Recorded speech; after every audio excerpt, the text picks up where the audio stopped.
Hey, yo, what's going on with it once again? Bros, women, and of course, obviously the bronies and pegasisters are the one and only, of course, Mr. Nintendo Sony Free 2011, aka Christmas Guide 2009. You guys know the rest of the video. And before I begin, definitely check out freenetwork.com. Of course, I'll be doing on that. If any of you people want a professional channel banner design and or professional picture made for you, I will put their link in an official channel for their YouTube link, channel, page, profile, whatever you want to call it, down below. And of course, their official website down below. And of course, I'll put the thing on there for Google if you want to look them up there. And that's it. So this is actually chapter 2, second chapter. Illegal is always faster. And before we begin, I'm going to cut this into 2 parts. This is a super extremely long ass franchise, not franchise, but fan fiction. Whoever made this fan fiction reading, shout out to the person that made it. I got to give credit where credit is due, as always. So just in case anything comes up, this was made from, I can get the name right, by Aragon. So shout out to him, Aragon, if you're watching this. I doubt if you are, but if you are, he made a very beautiful, wonderful, amazing fan fiction. So second, chapter 2, first part 1, or first version, first verse, whatever you want to call it. Illegal is always faster. I'm still gonna be trying to do the voice as best I can. Try to try to practice a little bit of Twilight's voice, even though it sounds like a dude like Dust Shine, but whatever.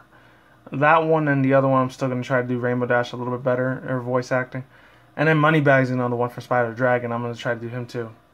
And all the other stuff that you see, you'll see it. So here we go. Play. Pinky and friends have seen a lot of crowds lately. The Equestria Games at the Crystal Empire, for example. And let me put this a little bit slower. It's going way too fast. For example, have been very crowded. And the Royal Wedding, of course. With all of Cancer Lot, and probably half of Equestria too, to Twilight's concerns. Twilight's coronation and Heartwarming Eve play that they have started in were also very very big strong contenders. Excuse me, sorry if I'm messing around too much. The contenders for first place for most ponies per square meter. And yet somehow all of these crowds placed in comparison to one simple bank on Friday, 90 minutes before they closed the whole weekend. Alright, I'm trying to do very as good as I can. Here we are. I seem I have always come to visit her Monday mornings, Rarity said once the building appeared on the horizon and 6 ponies and a dragon walking across Ponyville's Main Street. What a charming view, no? Dear Celestia, I'm going to keep Spike the same. I'm just going to do it regularly. Spike's pupils were the size of peas. I didn't know Ponyville has so many citizens. Ha! This is nothing! Dash raised an eyebrow at them as she flew up above the entire group. The Cloudsdale Bank is the worst, as we can fly. And the bank is always filled up at the ceiling. Fluttershy shuddered. Literally. Yeah, I once spent 6 hours pressed against a wall, Dash said.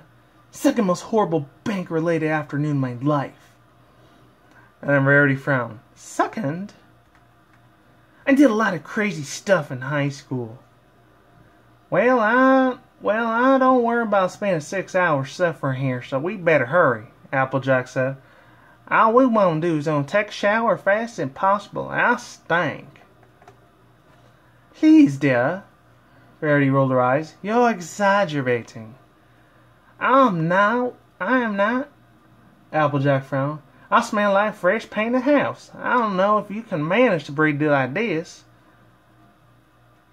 Let's see, who else says it? In an incredible feat of coordination, the 5 mares and Spike rolled their eyes at the same time. Come on, it's not that bad, Pinkie Pie said, wrapping around her legs around her shoulders. I think it's fun.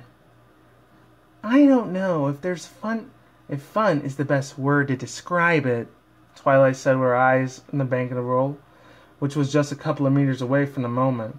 But if it's efficient, which means you'll have to cope with being a green light for a little bit longer, Applejack. Applejack. There we go. Okay, and this is Applejack grumbled something, just as she had been doing for the last 2 hours since the very moment Twilight had explained to them. To all that said yes. They all had to dye their coats for the job. And okay. I mean, if we change our coat colors, covers of our cutie marks, and change our main styles, then no pony can recognize us, she said. There's something I always found dumb. It would be the fact that in every single book, every single heist book I've read, there's just one pony who changes her coat while the rest of us don't even bother to get in proper disguise. If we're doing this, then we're doing it right away. Alright, and here it is. Alright, so there they were. A green Applejack, a pink Twilight, a gray Fluttershy. The only one who still had the same colors was Spike. But he was wearing a fake mustache and a sombrero because I don't want any pony to go out with any disguise of Twilight. Oops, sorry about that. I don't know why I did that. Apologies, people. Okay.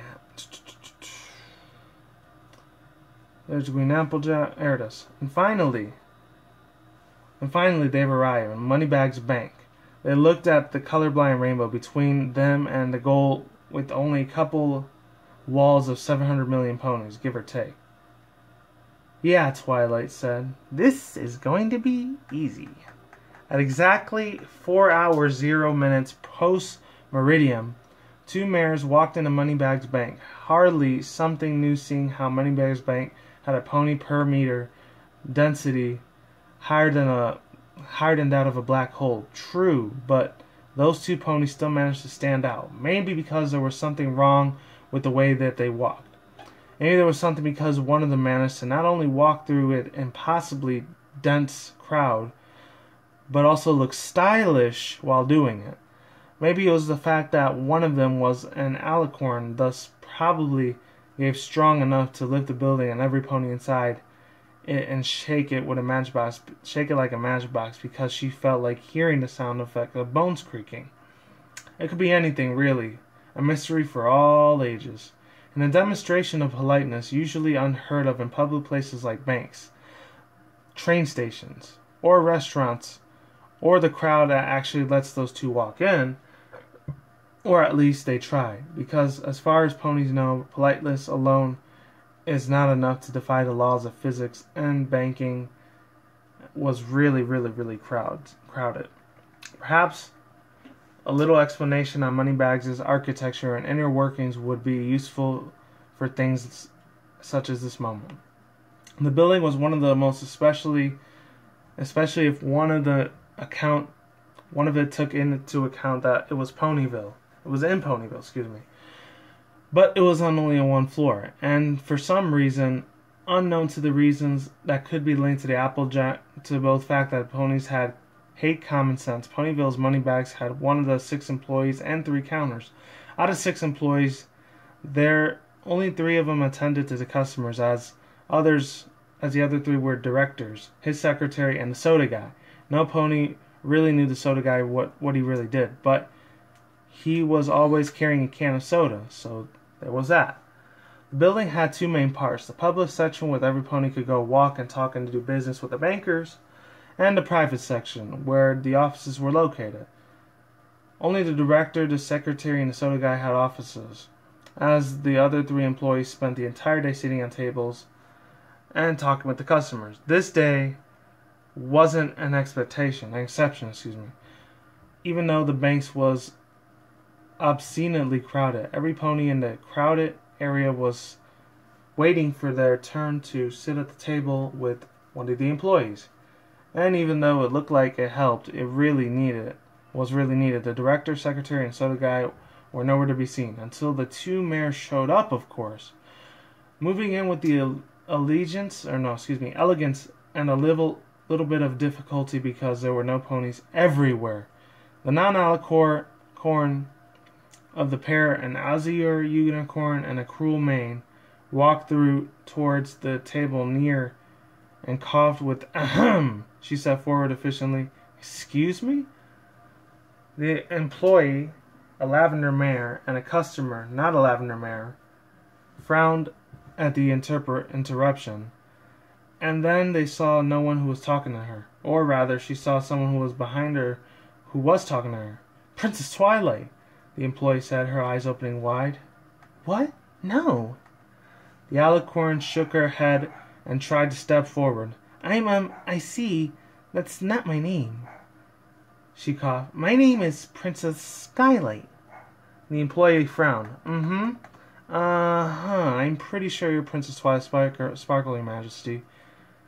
Didn't you hear her? Okay. With the blue arch unicorn she's Princess Skylight. She turned around and said, right, dear. The alicorn was a little enthusiastically, but she came closer tonight. Indeed. Yeah, no. The employee scratched the back of her head. I mean, there are only 4 alicorns, and seeing how you're 1.5 meters tall and your muzzles is not that of a supermodel, I'm fairly sure you ought to be Princess Twilight Sparkle, Your Majesty. And the rest says over here, oh, the blue unicorn frowned there. The nerve!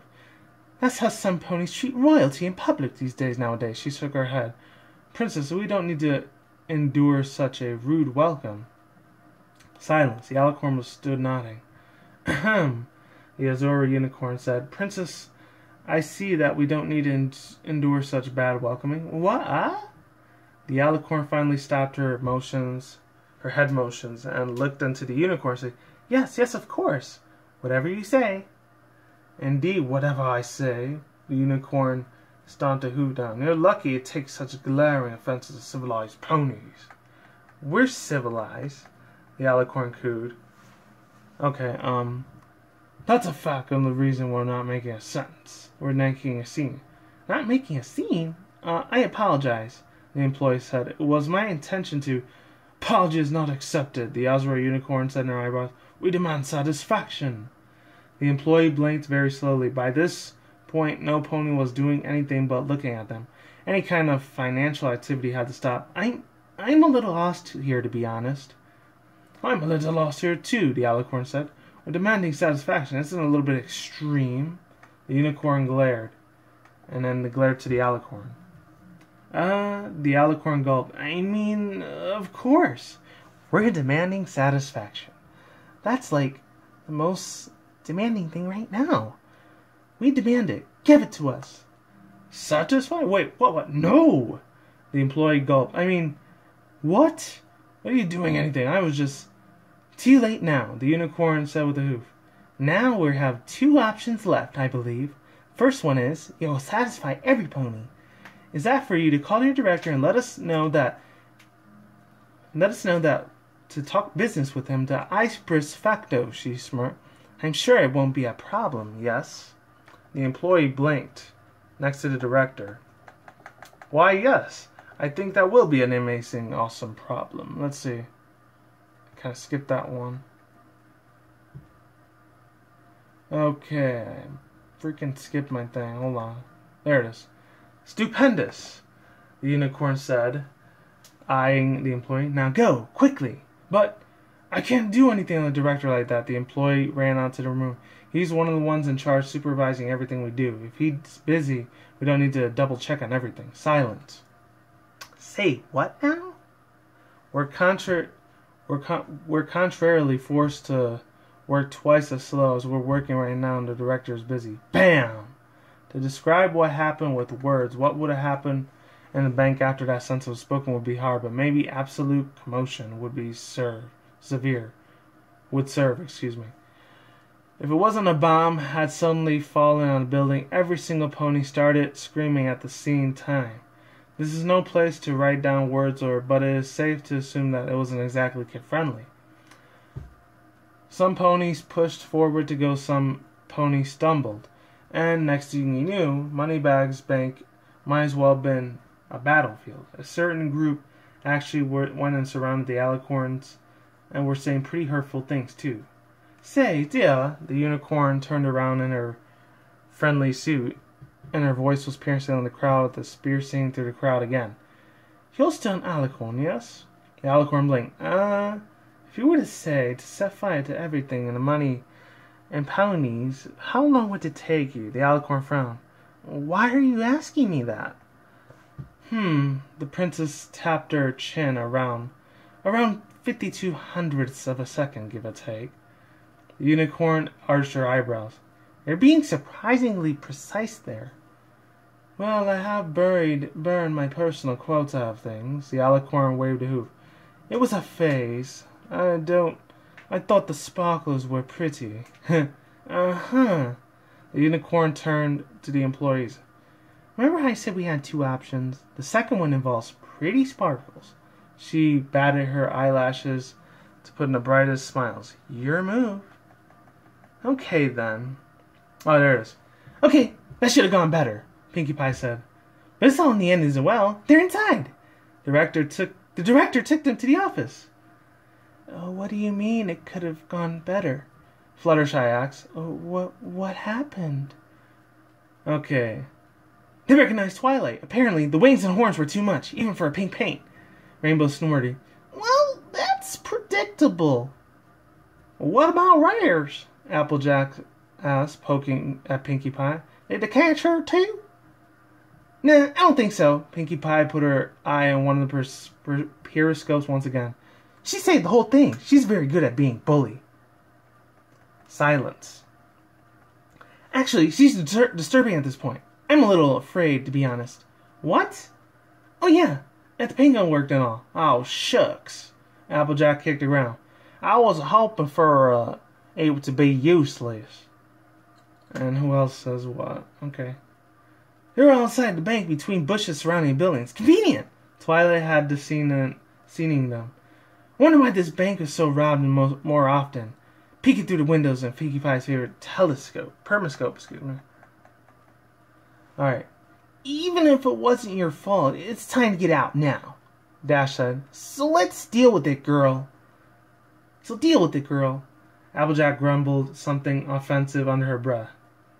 So what do we do now? Spike asked, caressing his fake mustache. Do we go to phase 2 or... Oh yeah! Dash clapped her hooves. Do that! I want to go to phase 3 as fast as possible. Just remember, Sugar Q, Applejack smirked to that. No backsash. In your dreams, AJ. Alright, Twilight said we should go wait for a little to avoid suspicion. Fluttershy said, I think it's best if we follow the plan all the way. I'm with Shy, and we could just check him out and wait upon him. Pinkie Pie said, looking for the permascope once again. The director's office is a window away, too. Let me get my drink real quick, because I'm getting thirsty as hell. Alright, so about almost 18 minutes. Nice. Princess Twilight Sparkle, I'm so glad you've come to Moneybag's Bank. Moneybag's family. How may I help you? The director was a fat green pony with small glasses. Small glasses, that's supposed to be him right there, right away.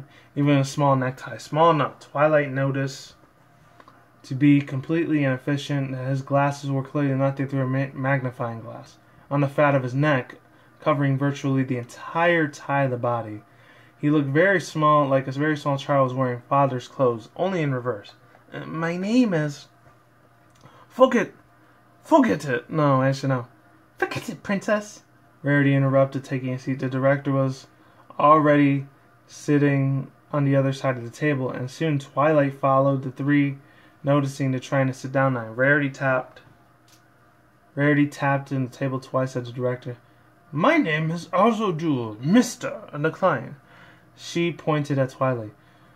We want to come here incognito for your privacy reasons. I take it to be given to you neither nor your employees are going to say anything about our visit, yes?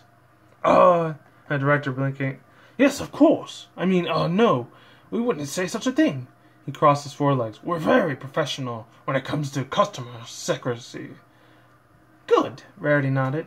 Now, as Princess Twilight's personal counter assistant, I decided we should break some traditional and start using the bank for once, as we can really benefit from our experiences and achieve certain private goals that obviously can't be shared. She arched the director's eyebrows. I, of course, already know. You know that the princess never uses banks for political reasons. Hence extremely requirements of secrecy. Indeed! Actually, no, that's Twilight. Indeed! Twilight said, clapping her hooves. Her horse smuck her for a second with a flash, and a giant squirrel appeared in front of them. Twilight grabbed him by the corner and felt on the side, and it's to be experiment with your interest rates. I develop a secrecy of extremely complicated, over-distracting terms and explaining the exact nature of the monetary movement when I want to realize it. Rarity nodded her head. We were thinking about something a little economical, juggling. I personally suggested taking a small credit, no more than 1,000 bits, and immediately as many as fair as possible without dealing with intermediaries. I was just thinking about the same thing, 15%. Twilight looked at Rarity. The thing is that we have a small bank and selection shares pretty small, so we don't need to be careful. Now, Director, I want to do it too. And I'm going to stop there for now. The other half I'll read another day because voices ran the hell out. So, you guys take it easy. I'll put the link to the subscription box below for Chapter 2, Verse 1. I might have to do 3 parts in this. And then after 4, 5, 6, 7, and 8, that's the last 5 I got to do, and I'm all done. So, peace out once again, bros, women, bronies, and pegasisters. So we'll see when I see you guys. Have a good day. Have a good night, wherever out around the world. Don't drink, smoke weed at the same time. Don't do anything reckless. Keep it calm. Oh, yeah. Keep it calm, keep cool, keep it chill, collective, all that good stuff. And until then, so guys, peace out, ladies, and goodbye. Stay tuned, more videos coming soon. Brand new videos on this channel almost every single day. And you guys be easy, be safe, be you, do yourself, do you. And see you guys around. I'm out like sauerkraut, and I will talk to you guys in the next video. You guys take it easy, stay safe, all that good stuff. See you in the next future vlogs, and look out for more future content in this video.